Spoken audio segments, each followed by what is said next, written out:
Hello everyone, welcome to our channel Gyanshree classes. So guys, आज की इस वीडियो में हम डिस्कस करेंगे सुपर टेट का सिलेबस कि जो आपका एग्जाम होगा उसमें क्या सिलेबस आएगा, किस तरह के क्वेश्चंस आते हैं और कितने मार्क्स का टोटल आपको करना है। तो आज हम सबसे पहले डिटेल में इसके सिलेबस को समझेंगे। गाइज, एक बात हमेशा ध्यान रखिए, किसी भी एग्जाम को निकालने का सिर्फ एक ही मंत्र है कि आप उसका सिलेबस समझिए, point number 1, and point number 2 कि आप उसके प्रीवियस ईयर और उसका जो सिलेबस है उसको डिटेल में अंडरस्टैंड करिए, उसका नोट्स बनाइए, तभी जाके आप किसी एग्जाम में बहुत अच्छे मार्क्स को ला सकते हैं। तो चलिए स्टार्ट करते हैं सुपर टेट के एग्जाम के सिलेबस को। तो सबसे पहले गाइज आपको पता होना चाहिए कि यहाँ पे जो टोटल क्वेश्चंस आएंगे वो कितने मार्क्स के आएंगे।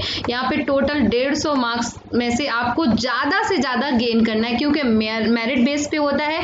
अगर आपको लगता है कि आपके जो मार्क्स हैं वो एकेडमिक में कम है, तो मेरा सजेशन है कि आप इन 150 मार्क्स में ज्यादा से ज्यादा मैक्सिमम जितना ला सकते हैं उस पर फोकस करिए। तो मैक्सिमम लाने का तरीका यही है कि हर टॉपिक को हम पढ़ेंगे 1 बाय 1, एंड पढ़ते के साथ साथ हम उसके क्वेश्चंस को समझेंगे कि किस तरह के क्वेश्चंस बन सकते हैं। तो इस तरह हमारा सिलेबस कंप्लीट होगा। तो सबसे पहले हम बात करते हैं यहाँ पे कि टोटल लगभग कितने सेक्शंस में हम इसको डिवाइड करेंगे। तो सबसे पहले हम यहाँ पे देखते हैं कि सुपर टेट का जो सिलेबस है, जो सबसे ज्यादा महत्वपूर्ण पार्ट है इसमें 2 पार्ट बहुत महत्वपूर्ण है। पहला है यहाँ पे भाषा, यानी कि आपकी यहाँ पे लैंग्वेज क्या है, हिंदी, संस्कृत या अंग्रेजी में से आपने कौन सी लैंग्वेज ली है। तो ये जो तीनों लैंग्वेज हैं इनसे क्वेश्चंस आएंगे और ये जो टोटल आएगा 40 मार्क्स का आएगा। यानी कि ये अनिवार्य है, आपको ये सब कुछ पढ़ना है। आपको हिंदी के भी क्वेश्चंस करने हैं, इंग्लिश के भी करने हैं, संस्कृत के भी करने हैं। सो यहाँ पे ग्रामर और कॉम्प्रिहेंशन, ग्रामर भी आएगा और कॉम्प्रिहेंशन भी आएगा। तो अगर हम इसे देखें तो व्याकरण को हम 20 नंबर दें एंड अपठित गद्यांश को यहाँ पे 20 नंबर दें,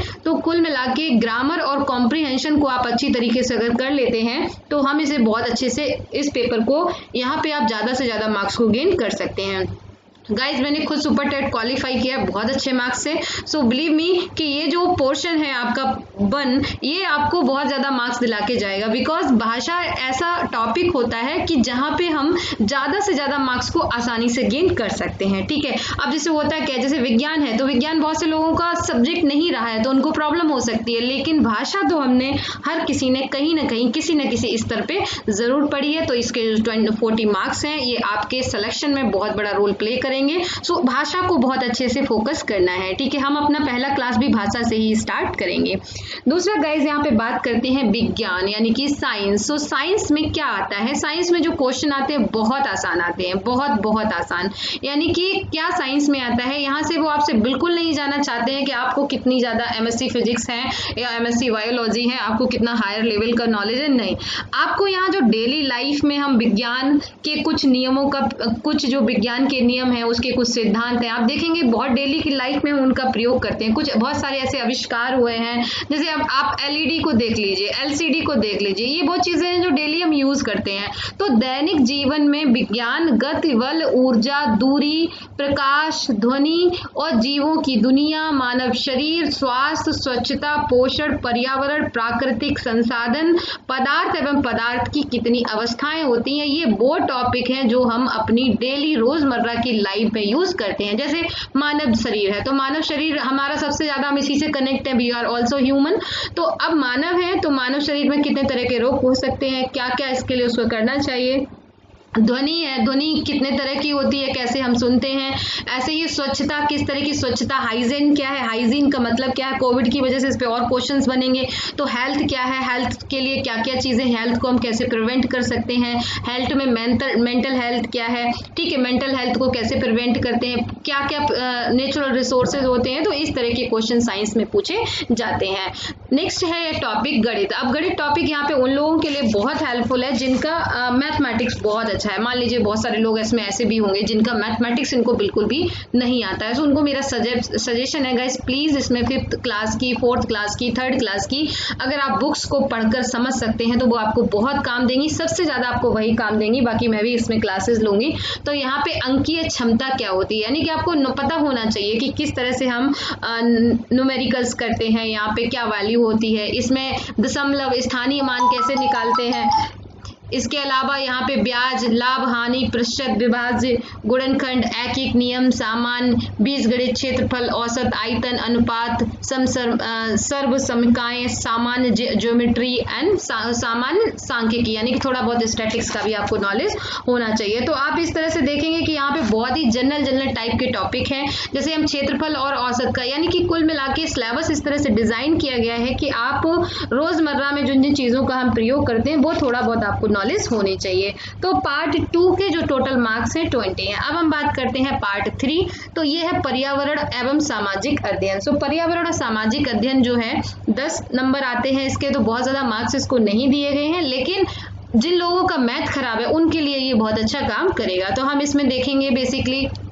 कि पृथ्वी की जो संरचना है, स्ट्रक्चर क्या है, नदियां, पर्वत, महाद्वीप, सागर, प्राकृतिक अक्षांश, देशांश, सौरमंडल, भारतीय भूगोल, भारतीय स्वतंत्रता संग्राम, भारतीय समाज सुधारक, भारतीय संविधान, हमारी शासन व्यवस्था, यातायात, सड़कें, सुरक्षा, भारतीय अर्थव्यवस्था और हमारी चुनौतियां, हमारी सांस्कृतिक विरासत, पर्यावरण संरक्षण, प्राकृतिक आपदा प्रबंधन। तो इस तरह से पर्यावरण एवं सामाजिक अध्ययन में भी यही कोशिश की गई कि हम जिस पर्यावरण में रहते हैं, जो आवरण हमको चारों तरफ से घेरे हुए हैं, उसमें क्या क्या आता है और उनके बारे में हमारा जो अवेयर है वो कितना ज्यादा है। यानी कि बस आपसे एक बेसिक नॉलेज ये जाननी है कि अगर जो हमारा भारत का स्वतंत्रता संग्राम हुआ था तो क्या आपके जो हमारी धरोहर है इतनी सारी, जो हमारी स्वतंत्रता संग्राम के जो नायक थे, आप उनके बारे में कितना जानते हैं। इसी तरह से हमारी जो पृथ्वी है, हमारी जो आसपास की नदियां हैं, पर्वत हैं, तो इन सब के बारे में एक जनरल नॉलेज आपको होनी चाहिए जिसे आप अपने स्टूडेंट को कल को टीच कर सकें। तो यही सारी जानने की कोशिश आपको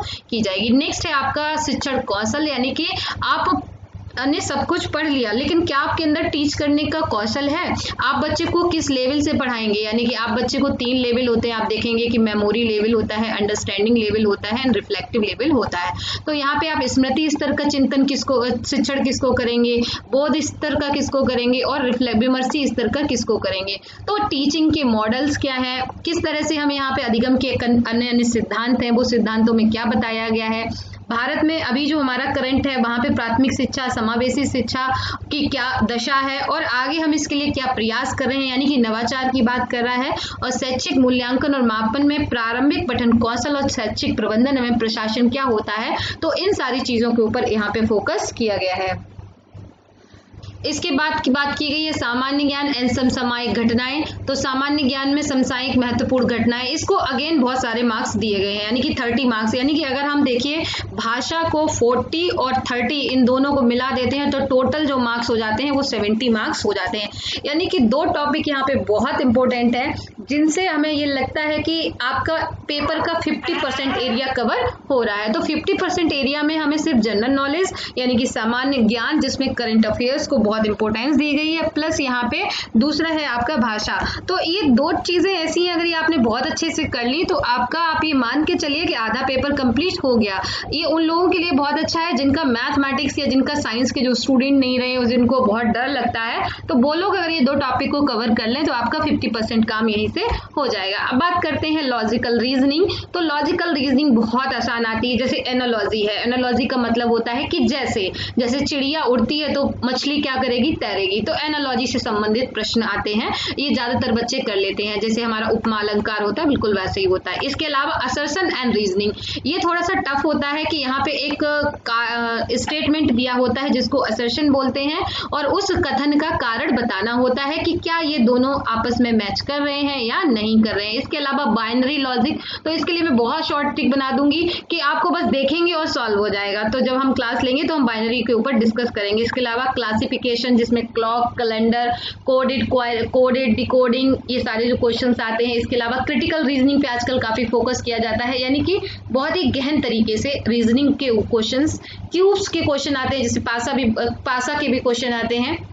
इसके अलावा number series, alphabetical series, puzzles, Venn diagrams, dice, इसके अलावा डेटा इंटरप्रिटेशंस एंड यहाँ पे डायरेक्शन, सेंस टेस्ट, इन सब के क्वेश्चंस आते हैं।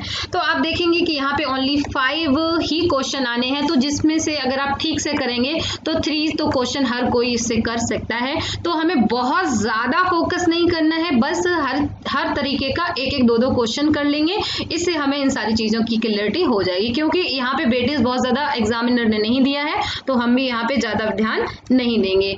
इसके अलावा group and selection and inference and latest series, ये सारी चीज़ें आती हैं।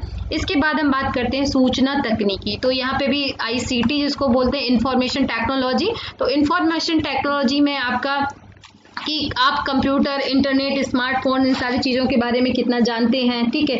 यहाँ पे टीचिंग एड में, जो टीचिंग एड हम स्कूल में यूज़ करते हैं उनके बारे में, ओपन एजुकेशन रिसोर्सेज के बारे में आप कितना जानते हैं, ठीक है। कौन कौन से एप्स हैं जो डिजिटल तरीके से, चूंकि आज एम लर्निंग है, ई लर्निंग है, तो क्या इन सारी चीज़ों का आप यूज़ करना जानते हैं। तो इस तरह के क्वेश्चन आएंगे, बहुत आसान आएंगे। जो लोग विद्यालयों में पढ़ा रहे हैं, कहीं पे भी जिन्होंने कभी टीचिंग की है, तो उनको इसमें बिल्कुल प्रॉब्लम नहीं आएगी, और जिनको प्रॉब्लम भी है उनको ये एक ही बार देख लेना है और आसानी से आपको यहाँ पे 5 के 5 मार्क्स मिल सकते हैं, क्योंकि आसान क्वेश्चन आएंगे।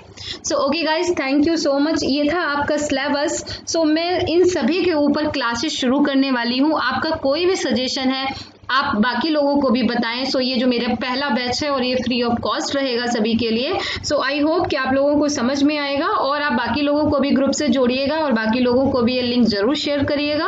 और ये वीडियो कैसा लगा है, आपको सिलेबस समझ में आया है या नहीं आया है, मुझे जरूर बताएं। Thank you so much and wish you all the best.